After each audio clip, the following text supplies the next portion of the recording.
Hey guys, it's Joe with Pocketnow.com. We've got 3 Nexus phones now. We've got the Nexus One, the Nexus S, and the Galaxy Nexus. So let's go ahead and take a look at the history of the Nexus phone.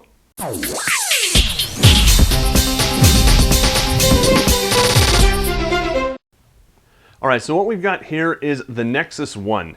This was the first Nexus device from Google, although not the first launch device. That really goes to the G1, which unfortunately I don't have here to show you. But that was the one with the flip-out slider keyboard.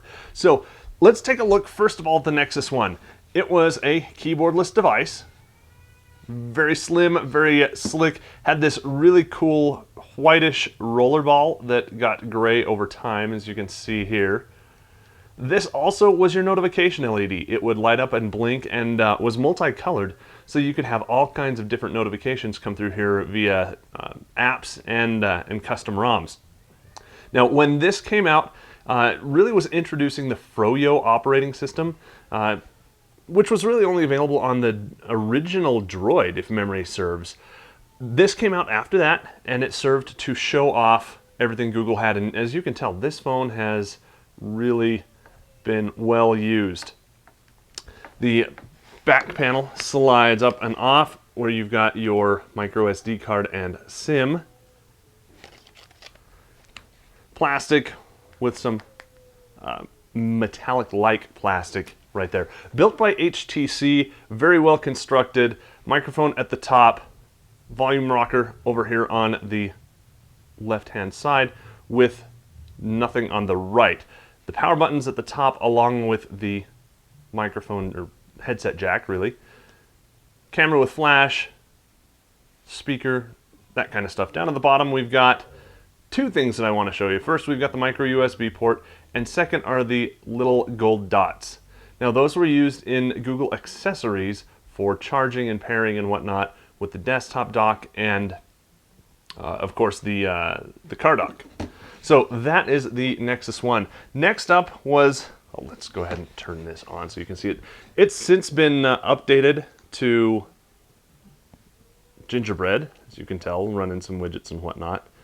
Custom launcher. So overall, really smooth, really cool, really nice. So moving on to the Nexus S. The Nexus S introduced a curved screen, if you can see that, and also brought with it the Gingerbread operating system. Now, this was just like the previous Nexus, where it was a flat screen. This time you do have a camera up front, speaker up front, but overall very clean front display. That's all you've got on the front. On the top, you've got nothing but a way to access the battery compartment. Over on the side, you've got the volume rocker, same as before. Over on this side, power button. Now that's different from the last one where it was up on the top. Down on the bottom, we've still got that micro USB. This is where the headset jack has moved to, if you can see that. But if you'll notice, there are no red dots. This device was built by Samsung, not HTC.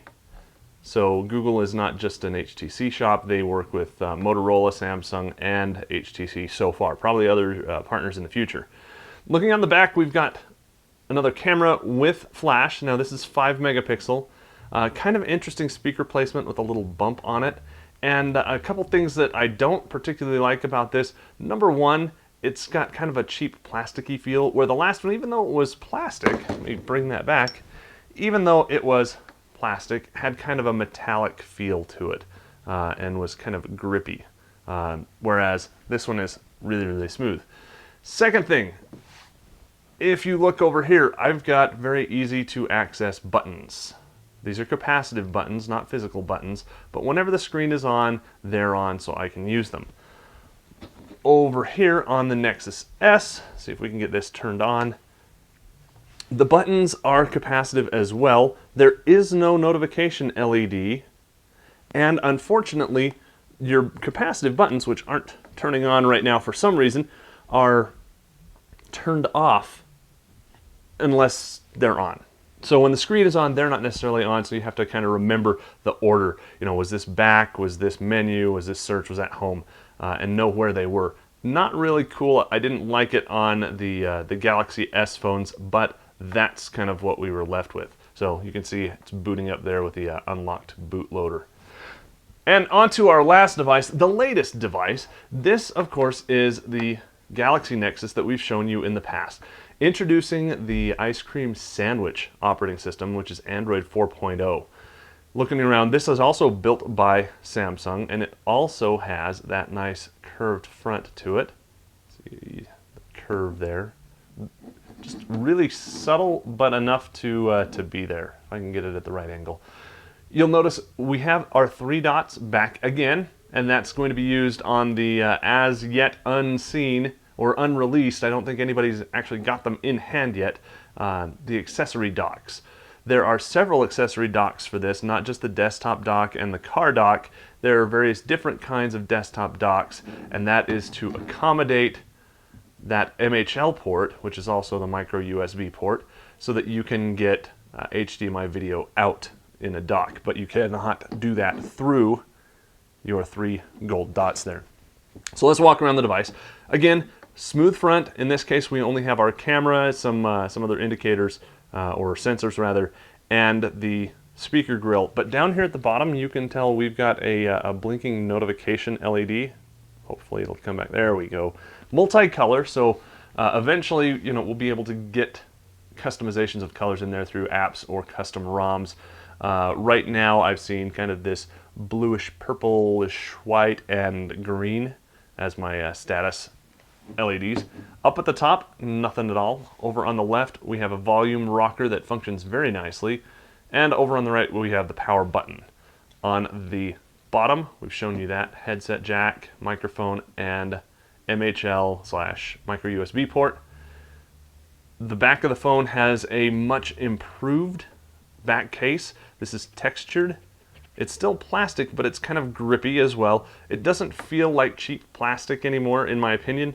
We've got the same specs essentially on the camera. This is a 5 megapixel camera, the same as we had on the Nexus X. It does have a flash. Speaker is down here on the bottom, which is really ingenious. A lot of people don't realize that that speaker is sending sound away from you. So if you want to listen to stuff, movies or music or whatnot, it's pointing away. That's really not cool until you realize that you're holding it in your hand like this, and you've just created a sound channel right there to redirect that audio back towards you. On the other phones, when you're holding it, that's where your sound comes from. So when you're holding it like this, it's going away from you. Over here, same thing, it's up at the top, so it's going away from you as well. Now, as far as processors go, this guy had a 1 gigahertz processor. This guy has a 1 gigahertz processor, and this guy has a dual core 1.2. Comparing the sizes, see if I can get them all lined up, you can see right there how the sizes have evolved quite a bit into larger phones. They're still easy to hold in hand. In fact, one thing that I'm really noticing about the Galaxy Nexus is how nice it is to hold in hand and how much more room there is to breathe in the screen. In fact, going back to the Nexus S was relatively difficult for me.